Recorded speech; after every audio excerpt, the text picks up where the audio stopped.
सर्दियों का मौसम था। उस भयंकर ठंड में पूरी सड़क पर ओस जम गई।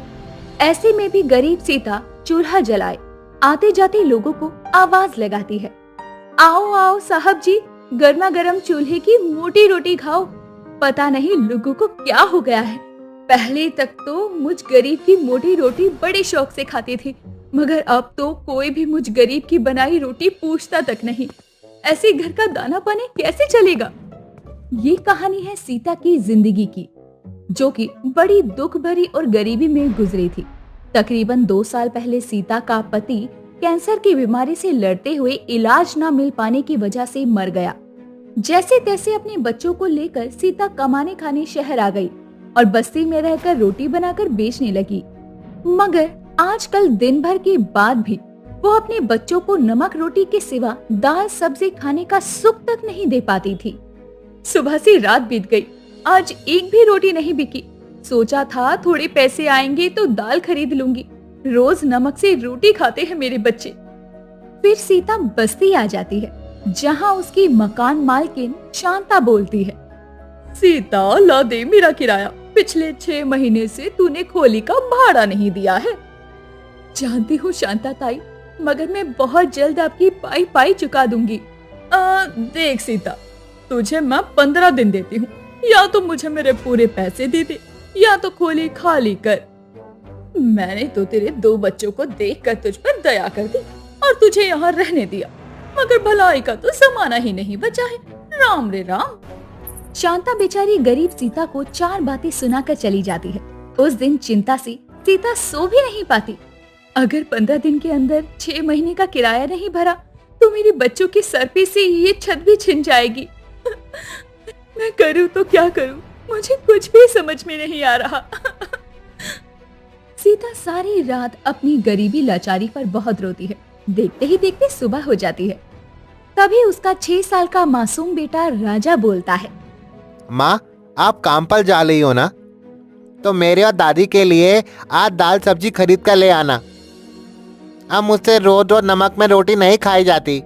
मासूम राजा के शब्द बेशक सादे थे, मगर हर दिन नमक रोटी खाने का वो दुख बहुत बड़ा था, जिसे देखकर सीता खुद को लाचार महसूस करने लगती है और फुटपाथ पर आ जाती है, जहां उसकी मिट्टी का चूल्हा टूटा पड़ा होता है। हे भगवान, ये मेरा चूल्हा किसने तोड़ दिया। अब मैं रोटी बनाकर बेचूंगी कैसे। मुझे कोई और काम ढूंढना होगा, मैं ऐसे दिन नहीं गवा सकती। बेचारी वो गरीब अब ठंड में द्वारे द्वारे जाकर काम मांगने लगती है और काम मांगते हुए रेलवे स्टेशन पर पहुंच जाती है।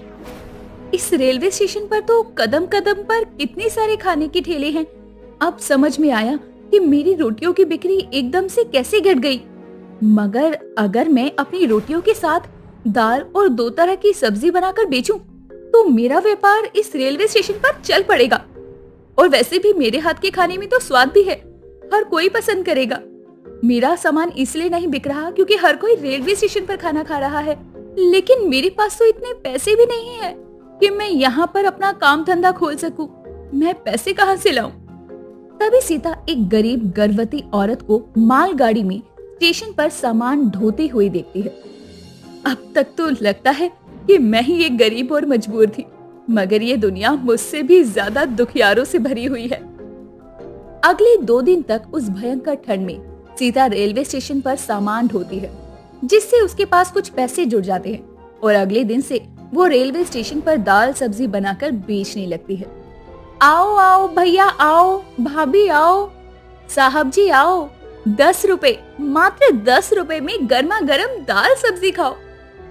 10 रुपए के सस्ते दाम में रेलवे स्टेशन पर खड़े मुसाफिर खाने के लिए आ जाते हैं। तभी बबीता नाम की एक औरत खुश होकर बोलती है, हाय, सिर्फ 10 रुपए में तुम दाल सब्जी दोनों बेच रही हो, वो भी इस रेलवे स्टेशन पर।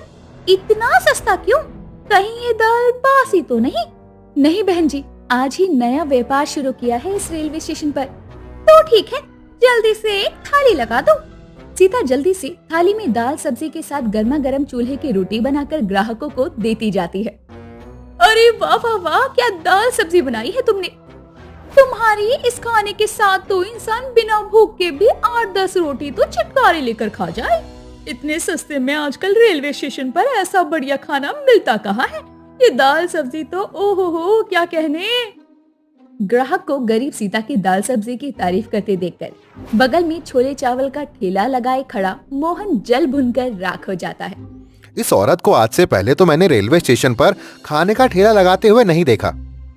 नहीं आई है, पता नहीं ऐसा कैसा मक्खन मलाई डालकर दाल सब्जी बनाई है जो आज स्टेशन के सारे लोग इसी के आजू बाजू भिनभिना रहे हैं। सीता के हाथों में गजब का स्वाद होने की वजह से देखते ही देखते उसकी सारी की सारी दाल सब्जी रेलवे स्टेशन पर बिक जाती है। भगवान की दया से मैंने जितनी भी दाल सब्जी बनाई वो सारी बिक गई, लागत भी निकल गई, मुनाफा भी हो गया। धन्यवाद भगवान, तेरा लाख लाख धन्यवाद। सीता अपना ठेला लेकर रेलवे स्टेशन से घर आ जाती है, जहाँ उसके दोनों बच्चे उसकी बाट निहार रहे थे। माँ, तू आ गई, चलो साथ मिलकर खाना खाते हैं। क्यों बच्चों, तुम दोनों ने अभी तक खाना नहीं खाया? माँ, आपने भी तो सुबह से कुछ नहीं खाया ना। ये सुनते ही गरीब सीता की आंखें भर आती है और वो अपने बच्चों को गले से लगा लेती है।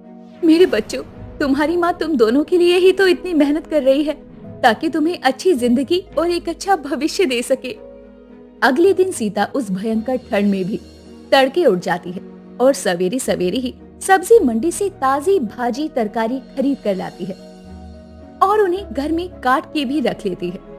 सब्जियां तो कट गई, अब जल्दी से दाल बनाने के लिए धुली मूंग भिगो देती हूँ। जल्दी जल्दी दाल और सब्जी बनकर तैयार हो जाएगी तो आज रेलवे स्टेशन जल्दी चली जाऊंगी और कमाई भी ज्यादा होगी और बच्चों के साथ बिताने को थोड़ा समय मिलेगा। ये सोचकर सीता जल्दी जल्दी से स्वादिष्ट दाल सब्जी बनाकर तैयार करती है और रेलवे स्टेशन पर बेचने आ जाती है। आओ आओ साहब जी, आओ बहन जी आओ, 10 रुपए में बढ़िया दाल सब्जी और रोटी खाओ। 10 रुपए की थाली, सिर्फ 10 रुपए। सीता की आवाज में मिठास भरी देखकर रेलवे स्टेशन पर खड़ी भीड़ की भीड़ उसकी बनाए दाल सब्जी का स्वाद चखने के लिए उसके ठेले पर आ जाती है और खाना खाने लगती है। ये देखकर मोहन अब और भी जल बुनकर राख हो जाता है। मेरे छोले चावल तो कोई पूछ भी नहीं रहा। इस लुगाई का कुछ तो करना पड़ेगा। 2 ही दिन में इसने मेरे छोले चावल के व्यापार की धज्जियां उड़ा दी हैं। इसको यहाँ से हटाना ही होगा, मगर कैसे हटाऊं? तभी मोहन की नजर उसके ठेले पर खड़ी भारी भीड़ पर जाती है और वो चुपके से जाकर स्टेशन मास्टर को बुला लाता है। अरे ओ औरत, किससे पूछकर तू रेलवे स्टेशन पर सब्जियां बेच रही है? चल अभी के अभी यहाँ से अपना ठेला हटा। ये सुनते ही बेचारी सीता अब चिंता में आ जाती है और हाथ जोड़ कर कहती है, ऐसा गजब मत ढाइए साहब, मुझ गरीब के पेट पर लात मत मारिए। अभी 2 दिन भी नहीं हुए मुझे स्टेशन पर दाल सब्जी बेचते हुए। बड़ी मुश्किल से ये आसरा मिला है। अगर ये भी मुझसे छिन गया तो मेरे बच्चों के सर से छत छिन जाएगी, हम भूखे मर जाएंगे। मुझ पर तरस खाइए, मैं तो मेहनत से यहाँ काम कर रही हूँ, किसी के आगे रोटी छीन कर थोड़ी खा रही हूँ। उस गरीब का दुख देखकर स्टेशन मास्टर का मन भर आता है और उसको भी उस पर दया आ जाती है और वो कहता है, ठीक है, तू रो मत, तू यहीं पर अपना ठेला लगा और कमा खा। चल एक थाली मेरे लिए भी लगा। सीता अपने आंसू पोंछती है और कहती है, जी साहब, बस अभी लगाती हूँ। फिर सीता थाली में दाल और सब्जी परोसकर गर्मा गर्म रोटी उस स्टेशन मास्टर की थाली में डाल देती है। अरे बस कर बेटी, मेरा पेट एकदम भर गया है। पूरी 10 से 11 रोटियां खाई हैं मैंने इस दाल और सब्जी के साथ। बहुत ही स्वाद और बढ़िया दाल सब्जी बनाई है तूने। ये ले पैसे, रख ले, ये तेरी मेहनत के हैं। स्टेशन मास्टर को भी सीता की दाल सब्जी की तारीफ करते देखकर मोहन छाती पीटता हुआ कहता है, मुझे लगा था कि ये स्टेशन मास्टर इसको यहाँ से भगा देगा, लेकिन ये भी सबकी तरह इसके खाने के गुणगान गा रहा है। अब तो मुझे कुछ करना ही होगा। स्टेशन मास्टर के जाते ही मोहन सीता के ठेले पर आता है और उसे धमकाने लगता है, ए औरत, कल से मुझे तेरा दाल सब्जी का ठेला रेलवे स्टेशन पर दिखाई नहीं देना चाहिए। मगर क्यों? मैं तो मेहनत से 2 पैसे कमा रही हूँ और मैं तो तुम्हारे जैसा बिल्कुल एक जैसा व्यापार भी नहीं चला रही। तुम छोले बेचते हो और मैं दाल रोटी, तो फिर मेरे यहाँ ठेला लगाने से तुम्हें क्या दिक्कत है? क्योंकि तेरी वजह से मेरे छोले चावल नहीं बिक रहे। तेरी दाल सब्जी ने मेरे व्यापार का सत्यानाश मार दिया है। अगर कल से तू मुझे यहाँ दिखाई दी तो मैं तेरा ठेला इन्हीं पटरियों पर पलट दूंगा। तू औरत जात है, इसीलिए बोलकर छोड़ रहा हूँ। इसी धमकी के साथ सीता रेलवे स्टेशन से घर आ जाती है और रात भर रोती रहती है। हे भगवान, तूने मुझ गरीब को इस दुनिया में भेजा ही क्यों है? पहले मुझसे भरी जवानी में मेरा पति छीन लिया, उसके बाद इस गरीबी के धक्के खिलाए, और आज जब मैं मेहनत से चंद पैसे जुटा रही हूँ तो ये खेल खेल रहा है। अब मैं क्या करूँ? सीता रोती रोती सो जाती है। अगले दिन फिर से दाल सब्जी बनाकर वो रेलवे स्टेशन पर जाती है। उसे देखते ही जैसे मोहन के तन बदन में आग सी लग जाती है। वो उसके पास आकर झगड़ने लगता है। मैंने कहा था ना तुझे कि तू यहाँ पर दिखाई मत दियो, लेकिन तू तो बड़ी ढीठ है। लगता है मुझे ये तेरा ठेला इस पटरी से पलटना ही पड़ेगा, तभी तेरी अकल ठिकाने पर आएगी। दोनों के बीच में झगड़ा झंझट होने लगता है। उसकी दाल का भगोना उठाकर अब वो पटरी पर पलटने ही वाला होता है कि सीता बोलती है, अरे नहीं नहीं भाई, ऐसा मत करो। इस दाल और सब्जी को बनाने में मुझ गरीब की पूंजी लगी है। अगर मैं इसे बेचकर कुछ कमाऊंगी नहीं तो मुझे घाटा सहना पड़ेगा। मेरी परेशानी समझो। मुझे कुछ नहीं समझना, और ज्यादा बोलेगी ना तो तुझे भी इस पटरी पर आती हुई ट्रेन के आगे फेंक दूंगा। इतने में स्टेशन मास्टर आ जाता है और ये सब कुछ सुन लेता है। क्यों मोहन, तू क्या खुद को गुंडा समझता है? इस गरीब को खाने कमाने क्यों नहीं देता? अरे जब यह तुझसे नहीं जल रही तो तू इसके भाग्य से क्यों जल रहा है? यह बेचारी अपनी किस्मत का खा रही है, समझा? अगर तू भी चाहता है कि तेरे ठेले पर ग्राहक आए तो सबसे पहले अपनी इस कड़वी जुबान को मीठी बोली में बदल, समझा? किसी की किस्मत से जलने से कुछ हाथ नहीं लगता। स्टेशन मास्टर के समझाने बुझाने पर मोहन के मन से जलन की भावना चली जाती है। उस दिन के बाद से सीता रेलवे स्टेशन पर बिना किसी चिंता के मेहनत और लगन से अपनी दाल और सब्जी का व्यापार चलाती है, जो कि लोगों को खूब पसंद आता है और उसे भी खूब आमदनी होती है। धीरे धीरे उसके घर के हालात एकदम ठीक हो जाते हैं और उसके दोनों बच्चे स्कूल भी जाने लगते हैं। आखिरकार एक गरीब दाल सब्जी वाली ने अपनी मेहनत से अपने बच्चों का भविष्य संवार कर पूरी दुनिया को दिखा ही दिया कि एक माँ किसी से कम नहीं होती। विनीता की बहू रजनी को हमेशा से बागबानी करने का बहुत शौक था, जिसके चलते वो अपने घर के बगीचे में ही अलग अलग फूल और सब्जियों के पौधे उगाया करती थी। एक रोज वो पौधों को पानी दे रही थी, तभी उसकी सास वहाँ आकर कहती है, अरे ओ बहू, तेरे इन पौधों ने पानी पी लिया हो तो जरा मुझे भी चाय पिला दे। सुबह हुई नहीं कि दौड़ी आती है बगीचों में पानी देने के लिए, जैसे और कोई काम ही नहीं बचा है तुझे। माँ जी, इधर आइए, देखिए इस टमाटर के पौधे को। अरे अब इसमें देखने वाली क्या बात है? टमाटर के पौधे से तो टमाटर ही निकला है ना बस। वही तो माँ जी, देखिए कितना छोटा टमाटर है। कुछ ही दिनों में इसी पौधे पर ऐसे ही बहुत सारे टमाटर उगेंगे। अरे हाँ, तो इसमें इतना जश्न बनाने वाली कौन सी बात है? ये फालतू के काम कम कर और जाकर नाश्ता बना ले तू। जी माँ जी, जाती हूँ।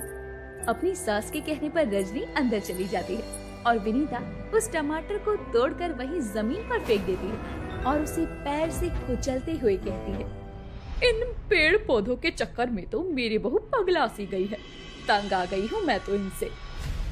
विनीता गुस्से में वहाँ से चली जाती है। अगले दिन जब विनीता अपनी बहू को ढूंढते हुए बगीचे में आती है तो देखती है कि जहाँ उसने टमाटर को कुचला था वहाँ एक और टमाटर का पौधा उगाया था, जिस पर 2 लाल लाल टमाटर लगे हुए थे। हे भगवान, ये टमाटर का पौधा कहाँ से आया? इसे तो मैंने कहाँ से आया मतलब माँ जी, ये तो हमेशा से यही था। कल इसमें 1 टमाटर था, लेकिन आज 2 हैं बस। अरे लेकिन मैंने तो टमाटर को वो। विनीता बोलती बोलते ही चुप हो जाती है। तभी वो टमाटर उसे आंख मारते हैं। ये देखकर वो पीछे हट जाती है। अरे क्या हुआ माँ जी, आप इतनी हैरान क्यों हैं? बहू, इन टमाटरों ने मुझे आंख मारी अभी अभी, सच्ची। माँ जी, आप कैसी बेतुक की बातें कर रहे हैं? ये टमाटर है, कोई इंसान नहीं जो आपको आंख मारेंगे। क्या कहे जा रही हो आप? अरे बहू, मैं सच कह रही हूँ, मैंने अभी अभी देखा। माँ जी, लगता है आप अभी भी नींद में हैं। आप चलिए मेरे साथ। रजनी को वो अपने साथ अंदर ले जाती है और टमाटर के पौधे पर उगे हुए बहुत से टमाटर अब कूदकर जमीन पर आ जाते हैं और एक दूसरे से बात करते हुए कहते हैं, इस बुढ़िया ने हमें साधारण टमाटर समझकर गलती कर दी है। अब हम इस बुढ़िया को सबक सिखाएंगे। हाँ, ये नहीं जानती कि हम जादुई टमाटर हैं, जादुई। अब बीतते समय के साथ विनीता इस बात को एक सपने की तरह भूल जाती है। धीरे धीरे उस टमाटर के पौधे पर बहुत से टमाटर आते हैं, जिसका इस्तेमाल रजनी खाना बनाने में किया करती, लेकिन वो कभी भी उन 2 टमाटरों को नहीं तोड़ पाती। बात एक रोज की है, जब विनीता की पड़ोसन फुलवा उसके घर आती है। अरे कैसी हो विनीता बहन, सब कुशल मंगल तो है ना? अरे बिल्कुल सब कुशल मंगल है। तू ये बता कि तू मेरे घर अचानक कैसे आई? अरे विनीता बहन, तुम तो जानती हो कि मैं बिना मतलब के अपने मायके तक ना जाऊं, इसलिए काम से ही आई हूँ। अरे जानती हूँ, तभी पूछा। अब जल्दी बता दे, क्या काम है तुझे? वो मैं कह रही थी कि विनीता, अगर घर में टमाटर हो तो जरा दे दे। वो क्या है कि दाल बनाने बैठी थी तो देखा टमाटर नहीं बचा। अब बिना टमाटर की दाल तो घर में किसी के गले से भी ना उतरे। अरे सब्जियां लेने ही तो बहू बाजार गई है, वो आएगी तब आ जाना। ओहो, तुम्हारी बहू तो बगीचे में ही कुछ सब्जियां उगाती है, फिर भी बाजार जाती है। अरे जरा ढूंढो, क्या पता 1-2 टमाटर रखे हो। अरे कहाना नहीं है। अच्छा रुक, मैं जरा बगीचा देखती हूँ। दोनों बगीचे की तरफ आती हैं, तो देखती हैं कि टमाटर के पौधे पर सिर्फ वही 2 टमाटर लगे थे। विनीता उन दोनों टमाटरों को तोड़ने की कोशिश करती है। अरे ये बुढ़िया हमें फिर से तोड़ने आई है। वो छोड़ो और डाल को कसकर पकड़ लो, वरना ये तोड़ ही लेगी हमें। अरे ये टमाटर टूट क्यों नहीं रहे? अरे विनीता बहन, आरी ला दूं क्या? बताओ, टमाटर नहीं तोड़ पा रही हो पौधे से। लगता है ताकत नहीं बची है बूढ़ी हड्डियों में। चलो हटो, मैं तोड़ देती हूँ। विनीता को साइड करके फुलवा खुद ही जोर लगाकर उन दोनों टमाटरों को तोड़ देती है और अपने घर ले जाती है। कुछ ही देर में जैसे ही दाल में डालने के लिए टमाटर को काटने जाती है, तभी टमाटर लुढ़क कर साइड हो जाते हैं और फुलवा को आंख दिखाते हुए कहते हैं, ए खबरदार, जो हमें काटने की कोशिश भी की तो। अरे अरे, ये टमाटर बोल रहे हैं, ये कैसे हो सकता है? हम जादुई टमाटर हैं, तुम हमें ऐसे हमारी मर्जी के बिना नहीं काट सकती, समझी? टमाटरों को बोलता देखकर हैरानी से फुलवा के हाथ से चाकू छूटकर गिर पड़ता है और वो अपनी आंखें मसलने लगती है। इतने में दोनों ही टमाटर वहाँ से गायब होकर पौधों पर आ जाते हैं। फुलवा भागते हुए विनीता के घर पहुँचती है, जहाँ रजनी भी आ गई थी और वो उसे सारी बात बताती है। अरे ये कैसी बातें कर रही हैं आप फुलवा आंटी? आपने जरूर कोई सपना देखा होगा। अरे मुझे जागते हुए सपने देखने का कोई शौक नहीं है बहू। अरे विनीता, समझाना अपनी बहू को कि वो टमाटर बोल रहे थे। ये क्या चल रहा है? उस दिन माँ जी को आंख मार रहे थे टमाटर, आज बोल रहे हैं। आंटी अब शांत हो जाइए और ये वाले टमाटर ले जाइए। अरे नहीं नहीं, पहले तू इन्हें काट कर दिखा, तभी लूंगी। रजनी रसोई से चाकू लाती है और फिर थैले से टमाटर निकालकर सबके सामने काटती है। तभी फुलवा वो टमाटर लेती है। फुलवा की बात पर रजनी को तो बहुत हंसी आती है, लेकिन विनीता को शक होता है और वो बगीचे में जाकर देखती है तो सच में वो टमाटर पौधों पर ही लगा हुआ था। तभी विनीता डरकर अंदर चली जाती है। अगले दिन विनीता का बेटा रवि ऑफिस से लौटता है। उसे उदास देखकर विनीता कहती है, अरे क्या हुआ बेटा, तूने इस तरह से मुंह क्यों लटका रखा है? सब बर्बाद हो गया माँ, मुझे नौकरी से निकाल दिया गया। ये आप क्या कह रहे हैं जी? अब हम क्या करेंगे? पैसे नहीं होंगे तो घर का खर्चा कैसे चलेगा? मैं भी यही सोचकर परेशान हूँ रजनी, पर मैं जल्द ही दूसरी नौकरी की तलाश कर लूंगा। हाँ बेटा, सब ठीक हो जाएगा, तू चिंता मत कर। रवि की नौकरी छूट जाने की बात सुनकर सभी घर के लोग परेशान हो जाते हैं, तो रवि भी दूसरी नौकरी की तलाश में लगा था। इस तरह 1 महीना बीत जाता है, लेकिन उसे नौकरी नहीं मिलती। घर की आर्थिक तंगी बढ़ती जा रही थी। ऐसे में विनीता की तबीयत भी बढ़ती उम्र के कारण खराब हो रही थी। एक रोज रजनी बगीचे में तुलसी के पत्ते लेने जाती है। हे भगवान, न जाने कैसे दिन दिखा रहा है हमें। घर में बिल्कुल भी पैसे नहीं है और माँ जी की तबीयत भी ठीक नहीं है। रवि भी परेशान रहते हैं। ऐसे में मैं अपने परिवार के लिए कुछ नहीं कर पा रही। रजनी चुप हो जाओ, ऐसे हिम्मत नहीं हारते। टमाटर बोल रहे हैं? कैसे? क्योंकि हम जादुई टमाटर हैं रजनी, और हम तुम्हें दुखी नहीं देख सकते। लेकिन ये कैसे हो सकता है? मुझे यकीन नहीं हो रहा। रजनी, याद करो, जिस पौधे से हम निकले हैं वो टमाटर का पौधा तुम कहाँ से लाई थी?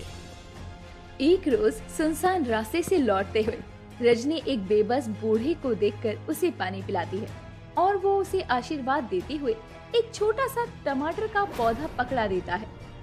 ये तो टमाटर का पौधा है, इसका मैं क्या करूँ बाबा? रख लो बेटा, इसको जहाँ भी लगाना है वहाँ पानी देना, ठीक है? कहते हैं कि पौधे की सेवा करने से पुण्य मिलता है। उसी दिन तुम हम पौधों को बगीचे में लाई और रोज उसकी देखभाल करी, उसे बड़ा किया और उस पौधे में इनके पहले 2 हम जादुई टमाटर निकले। इतने समय तक तुम्हें हर पौधे की सेवा की और किसी को भी नुकसान नहीं पहुंचाया, इसलिए अब हम अपने जादू से तुम्हारी मदद करेंगे। तभी दोनों टमाटर अपने जादू से पूरे बगीचे में टमाटर की फसल उगा देते हैं। इन टमाटरों को बेचकर या और को इस्तेमाल करके तुम अपने परिवार की मदद कर सकती हो। यानी माझी और फुलबा आंटी ने जो देखा वो सही था। मदद के लिए तुम दोनों का बहुत बहुत शुक्रिया। अब रजनी अपनी सास को सारी बात बताती है, जिसके बाद रजनी घर से ही बाजार से कम दामों पर टमाटर बेचती और उसकी सास उस टमाटर का अचार बनाकर बेचना शुरू कर देती है, जिससे उनकी बहुत मदद होती है और वो जादुई टमाटर हर बार बगीचे में टमाटर खत्म होने से पहले ही टमाटर दोबारा उगा दिया करते। इस तरह से उन जादुई टमाटर की वजह से रजनी के परिवार की मदद हो जाती है और विनीता का बनाया हुआ टमाटर का अचार लोगों के बीच बहुत पसंद किया जाता है। दोस्तों, आपको किस चीज का अचार पसंद है हमें कमेंट करके बताना ना भूलें और इसी तरह की और कहानियाँ देखने के लिए हमारे चैनल को सब्सक्राइब कर लें। वीडियो पसंद आई हो तो जाते जाते लाइक करना ना भूलें।